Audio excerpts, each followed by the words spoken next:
રાજકારણનો page પર કાયમ ફટકાબાજી કરતા નેતાઓ હવે ચૂંટણી ટાણે ક્રિકેટના મેદાનમાં ફટકાબાજી કરતા નજરે પડી રહ્યા છે। કારણ કે સ્વાભાવિક છે ક્યાંક વિરોધ છે તો એને ડેમેજ કંટ્રોલ પણ કરવાનું છે, એટલે લોકોની વચ્ચે જવું પણ જરૂરી બની જાય છે। 2 દિવસ પહેલા પોરબંદર બેઠકના ભાજપના ઉમેદવાર મનસુખ માંડવિયા ક્રિકેટના મેદાનમાં ઉતર્યા હતા અને પહેલા તેમણે ધમાકેદાર બોલિંગ કરી અને પછી જોરદાર બેટિંગ કરતા ચોગ્ગા છગ્ગાની રમઝટ બોલાવી। બીજી તરફ બનાસકાંઠાના ગઢ ગામે રાત્રિ ક્રિકેટ ટુર્નામેન્ટના લોકાર્પણ કાર્યક્રમમાં કોંગ્રેસના ઉમેદવાર ગેનીબેન ઠાકોરે ક્રિકેટ પર હાથ અજમાવ્યો।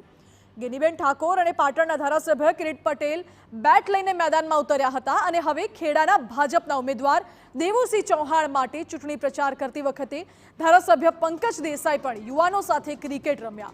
હવે જોવું એ રહ્યું કે નેતાજીની ખેલદિલી ચૂંટણીના પરિણામ પર કેવી અસર કરશે। તો આ તરફ અમદાવાદથી પણ સમાચાર છે કે જ્યાં ચૂંટણી પ્રચારમાં અનોખા અંદાજમાં જોવા મળ્યા પ્રધાન જગદીશ વિશ્વકર્મા।